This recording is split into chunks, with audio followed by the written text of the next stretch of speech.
Live from 864 Sound in Greenville, South Carolina, it's the Wash Bros Podcast with your hosts, Matt Jackson and Clay Smith. What's up, guys? It's Matt Jackson and Clay Smith, and this is episode 2 of the Wash Bros. We're going to kick this one off talking about our why and why we started our business, what it means to us, and kind of what it allows us to do. So you want to kick it off, Clay, or you want me to start? Sure, yeah. First of all, did you have a good week of work? Yeah, nice week. Yeah, good little week. Spring is in the air. We got a lot of pollen and stuff like that. You know, it's killing me. I don't know how your allergies are, but if I sound a little stuffy, obviously it's the pollen. Yep. That yellow stuff, it's not no good. It's good for us. It means we can start working soon. Yeah. How I started, how I got started in the pressure washing. It's really a long story. It's a crazy story. I was actually I was a sales manager in a car business for a couple years, and I talked about it a little bit in the last episode. We was in sales, and I had a detailer, guy that cleaned all our cars in the back. I'd conversate with him here and there, and he was always talking about, oh man, sorry I'm late. Had a house I had to wash this morning. I'm like, man, what the crap are you doing? Your money's here. Exactly. Your money's in the detail shop. And I just started. The car business is tough. You work a lot of hours, and you make decent money, but you work a lot of hours. And me having a family, it was just tough. And it started taking one of those what do you call it? A mental sabbatical. Yeah. It's just taking a mental toll on you. Mm-hmm. You get to where you're getting depressed. Like, what am I going to do in my life? I'm going to sit here for 60, 70 hours a week, 6 days a week. And, is this life? Yeah. Car business is rough. I didn't do it as much as you did it, but to me, it was like, I have to put my life around this because I'm working 80 hours a week. Yeah. But every time that I had put in the people that I love's head, like, hey, I want to start a business. Well, most people, I'd always get a negative feedback. So I'm like, well, maybe that's not for me. Yeah. And the more that I sat back and thought about it, I'm just like, screw what everybody else thinks, like I want to do what I want to do, and I'm going to go for it. So, more conversation, the more that I talked about it, the more that I was interested. Mm-hmm. And I was doing some racing at the time. I said in the last episode, I love racing. I was doing some racing at the time, and I needed a pressure washer to clean my stuff out, clean my stuff off on a Sunday. If you don't know, racing Sunday is wash day. When it's dirt track, stuff like that. So I bought a pressure washer, and one thing led to another. It was one of the electric pressure washer, the $80 pressure washers, nothing crazy, right? Mm-hmm. And I started freaking pressure washing everything around the house. Oh yeah. So I was like, man, I love this crap. I stayed outside all day pressure washing stuff. It was very, very satisfying. And one thing led to another. I came back to work the next day and started conversating with my detail guy some more. And he taught me a lot of stuff, and told me about a lot of stuff, and basically taught me how to do it. He was kind of like my backhand guy, my guy behind the scenes to help me get started. Mm-hmm. This is what you need. This is what you need to try. This is, Yeah. And, we started it. I filed the paperwork. Actually, a girl at my wife's work named my company. Yeah. She goes, you should name it C3 Wash Bros. Mm-hmm. I'm like, well, damn, that's a pretty good idea. So I followed through with that. Named it after my kids, myself and my kids. Named C3 after myself and my kids, and it's Connor, Clay, and Colin. So that's where the C3 comes from, in case That's anybody's cool. wondering. Yeah. So it's named it after my family, and hopes as to when I named my company, I was hoping to, and I still do hope to, maybe this could be something for me and my kids one day. Mm-hmm. Connor, Clay, and Colin. Maybe I can build this enough for where if they don't want to, they don't have to work for somebody else. Mm-hmm. They don't have to go through what I went through. They're still going to know, the basics of hard work and how to live life and pay their bills and all that. Yeah. But they don't have to go to a 9-to-5 and try to make somebody else rich when they can. Yeah, you can teach a man to fish, and they can fish for themselves. Right. So, that's kind of how I got started. And, as far as what I I would say, like, as far as like what it led me into, as far as pressure washing, like as far as my lifestyle and everything is changed, because if I don't want to go to work tomorrow, I don't have to, but I probably should, because I think that's what a lot of people don't understand is they think, oh, you're on your own business. Mm-hmm. So you don't have to go to work tomorrow if you don't have to. That's not really how it works. To a certain extent, it is. Yeah, I agree with that too. It's what are your ambitions? If you want to say, hey, I can work 3 days a week, and then I'm going to show up those 3 days a week, and I know what I want to make, and you do it, that's winning. Right. Like small business allows you to have opportunity where you're not trading time for money. And if you're an employee, all you know is, oh man, I work this many hours and I make X amount per hour, so this is what I make. Or I'm on a salary, they tell me I have to work 40 hours a week. Small business, you can do whatever you want. Yeah. You're chasing opportunity at this point. To a certain extent, but you can't, if you're feeling really bad, like me, I feel guilty. Like if I'm sick, like I worked with COVID one day last month, and I didn't even know I had COVID. I just felt really bad, and I knew that I had to get the work done. So that's the kind of pressure that's on you as a small business owner operator. Correct. The onus is on you. Yeah, I mean, if you want that time off, you got to kind of treat it like a regular job, and make sure that you're booking properly to make sure you have that time off. It's not something you could just ditch last minute, unless it's a family emergency, stuff like that. But you can pretty much take the vacation whenever, and that's what I like. Like, if I have an issue, people will pretty much understand being a small family business. For the most part, people do understand, but at the end of the day, business is business, and you got to you got to take care of that business if it calls for it, right? So. Yeah, exactly. It's like you have to be dependable enough so your brand and your reputation and what you work so hard for doesn't take a fall because you're like, oh, I want to take vacation. I don't really consider vacation. To me, it's just like, all right, I've created a lifestyle I want, and I'm using work to fit into that lifestyle. Versus most people who they have a job that they hate and they try to squeeze vacation into it to create a lifestyle. So with what we do, we can flip it on its head, and we can say, all right, well, setting up my day and working allows me to do what I want to do in my life, and then I work my work around my life. Right. So that's the cool thing that we can do. Yeah, absolutely. And I think a lot of people I think we talked about this a little bit in episode 1. A lot of people don't get into business for the right reasons. They get into it for solely freedom. You do have a lot more freedom, but if you treat it that way, correct, you're not going to have a successful business.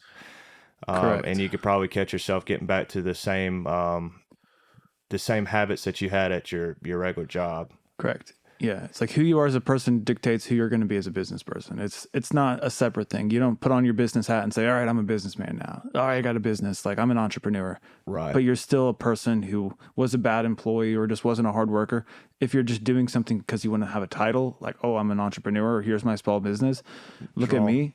It's all about production. So the wrong reasons. Yeah, that's the wrong, and somebody who requires somebody to feed them and is just doing it for the reason of, oh, look at me, look at, like, I'm unemployed / entrepreneur, they're not going to last. And I solely believe, I've had some issues in the past with, people, they mistake my confidence for arrogance, right? And, but I truly believe that you got to change as a person when you go into the business owner. You got to change your whole mindset to be successful. And, I don't think a lot of people I don't think they understand that are living a normal lifestyle. Like, you got to change as a person and change your habits to make sure that you're doing everything you need to do to put food on the table.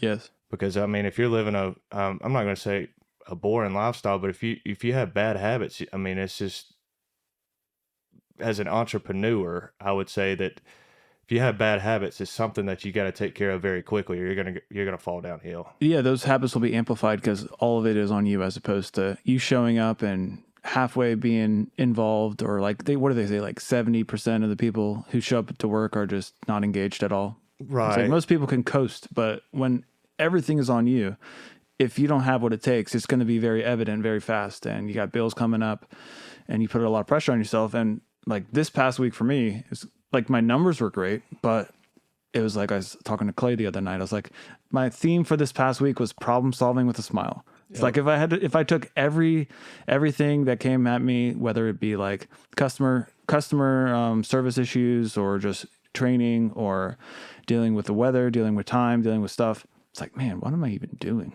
It's like, I want a day job. And it comes in waves, like it all hits you at once. So you got to be in a great state of mind as far as mentally too, because when it's all coming at you, it's almost like your friends. It's almost like your friends coming at you and just, man, what are you, negative. And that's the best way that I know to compare it to, because when someone is talking about something negative about your business, you take that very personal, because you put in a lot of blood, sweat, and tears into your business, and it's almost like slapping your mama.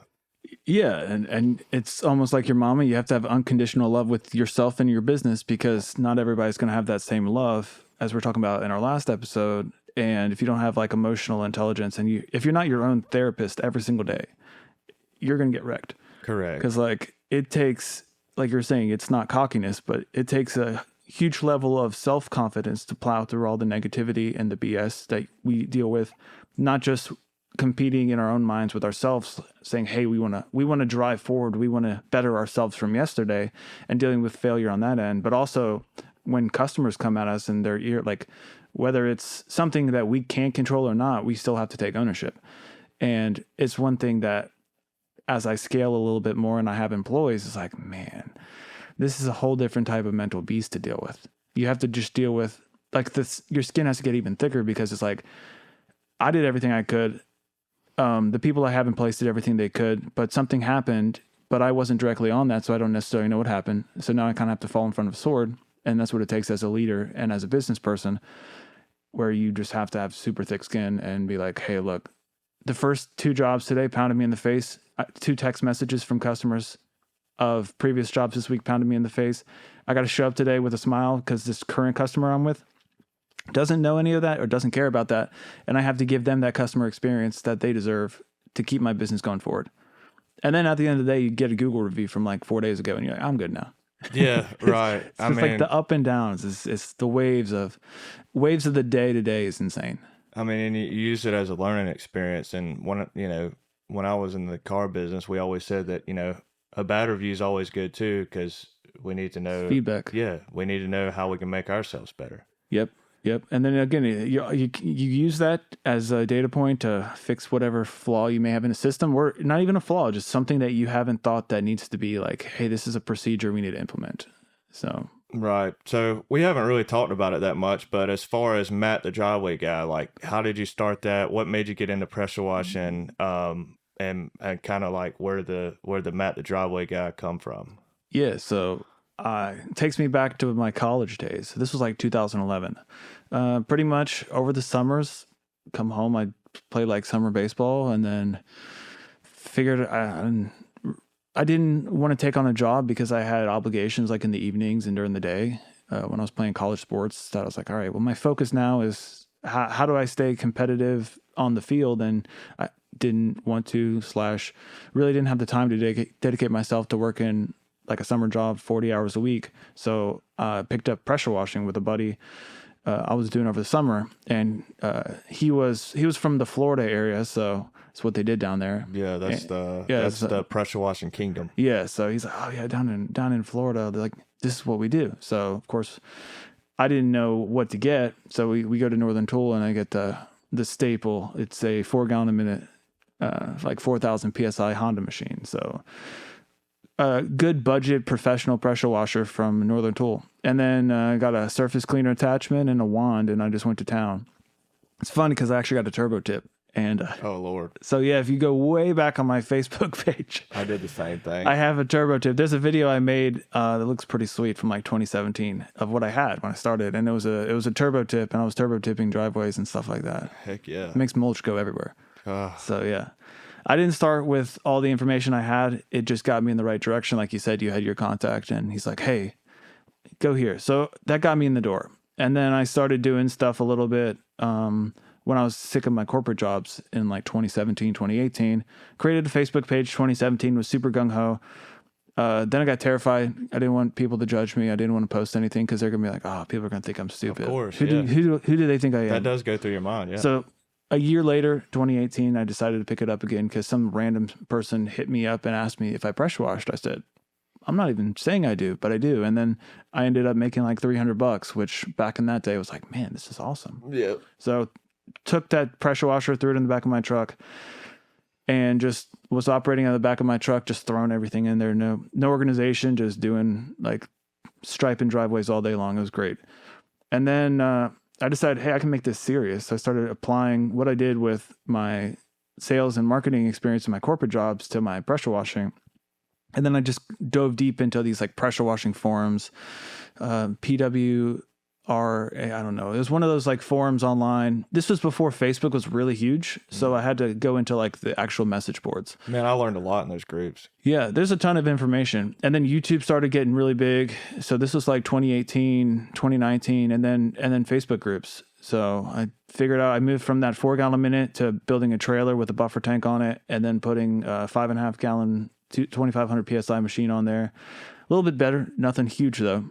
But it was still what I did on the weekends. And then I filled up, say 2018. I'd work. I started fall of 2018, but I had a day job. So I remember just filling stuff in on the weekends.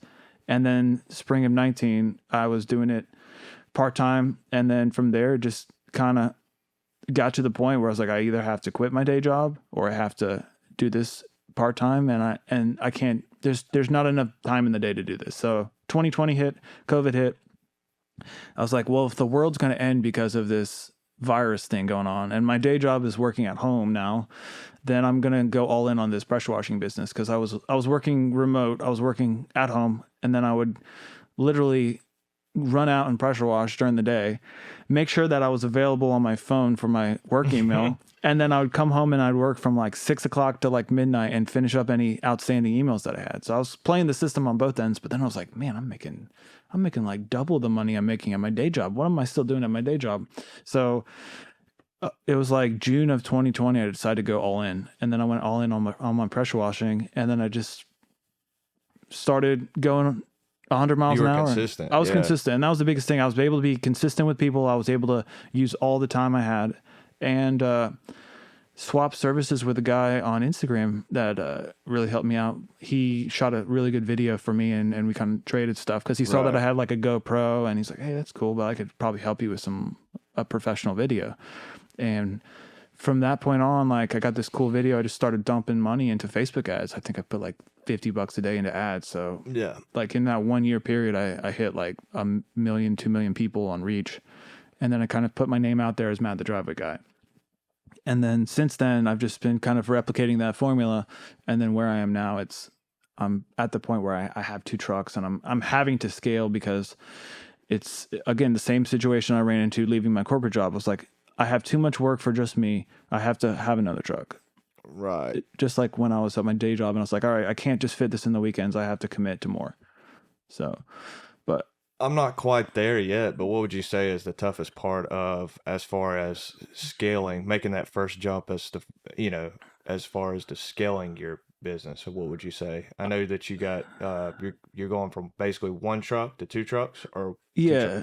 So I was pretty much maxing out like I would say I was maxing out, stretching myself with everything going perfectly, weather-wise, customer-wise, equipment-wise, like mechanical stuff-wise. Like in the month, I was like, I'm working 6 days a week. This is like sun up to sundown. Like this is not sustainable long term. So I have another truck I bought, and I'm simplifying my setup. I had trailers, and now it's all in the back of the truck, because you want to think, okay, I can do it this way, but if I am having an employee do it, I need to make it as simple as possible and standardize the process. So shrunk everything down, made it easy. Have a great employee helping me out right now. And then I think the biggest mental hurdle for me is just having 2 things going on at once and knowing that I can't control it. In my mind, like I've always, okay, I have a guy helping me, but I can still be on the truck. Right. So it's like, man, if something goes wrong, it's amplified because I have 2 obligations in 2 different directions. And you feel like it's your fault because you wasn't there. Yeah, it's like, hey, this is kind of like, all right, sending your kid off to school. What's going to happen when I'm not there? Right. Or dropping them off at Dropping daycare, them hoping off. that they behave. Like, I know how all that is. It's like, man, I'm not there to monitor. Like, it's like we're talking about last time. We both have control tendencies because, like, that's why we get into business. We want to like do the best we possibly can. So now it's just like, all right, go out and just do 70% and don't mess anything up too bad. Right. And then, you know, hope that you don't get any phone calls. Yeah. And like, it's inevitable, it's happening, but it's allowing me to be able to go and do two jobs at once. And it's like a good quote I heard is like 100% is what I can do. If I have an employee, it's 70%, but if I have 2 employees, it's 140%. So there's like the numbers of scaling, and I'm having to lean into, okay, there's going to be good with the bad, but it's allowing me to grow. And pain point I'm in now. Yeah, most definitely. But the mental stress, there's definitely more mental stress when you're scaling it out. And that's kind of what I'm feeling. As far as the mental, I would say the mental is the hardest part. Yeah. You know, as like far as chasing cats all over the place. I'm like, this is fun. Right. Yeah. Yeah. As far as like for me, I would say, you know, like we were talking about earlier, like all last year, I grew without any Google ads or anything. And if anybody knows as far as business, I mean, that's a big deal, right? But yeah. I think that as far as mentally, like I have to find where I want to be, like gauge myself to where I want to be to make sure that I don't kill myself mentally. Yeah. And still that I still live the lifestyle that I want to live at the same time. And I wrote that because I've been in business a little longer than you. So It's like, what path do you want to take? Do you want to try to go out? Do you want to start from the starting block and just see how far you can go instantly? Or do you want to have time to kind of build a foundation and grow into that foundation? And that's what I did. I didn't grow as fast as I possibly could, but I also built a huge foundation. Like I had to grow as a person to be able to support it. And I kind of built a brand that would support scaling fast. I don't want to scale too fast and then have a lot of stuff happen and it deteriorate my brand. We always see people who they're awesome and then they grow too fast and too big and then their reputation goes out the window because they did it before they were ready. Either that or they're miserable. Yeah. And to me, it's always a gauge. My wife talks about this too. It's like if you don't have peace doing something, it costs you too much. Correct. So it's like, don't put a dollar value on things. It's like, if it costs you your peace, it's too expensive. It's like, am I killing myself to make an extra $50,000? If that's the case, like I'm not worth the extra money because I'm putting money over my like soul or myself. Yeah, I quickly learned that money's not everything. I mean, that's why we work. Yeah, getting the money's the easy part. You just want to kind of find the lifestyle that you want to live, and you know, and if that's all that you want, then just make yourself comfortable. But if you want more, slowly build yourself. I wouldn't say jump straight knees deep into something. If money was everything, look at Bill Gates, broken family.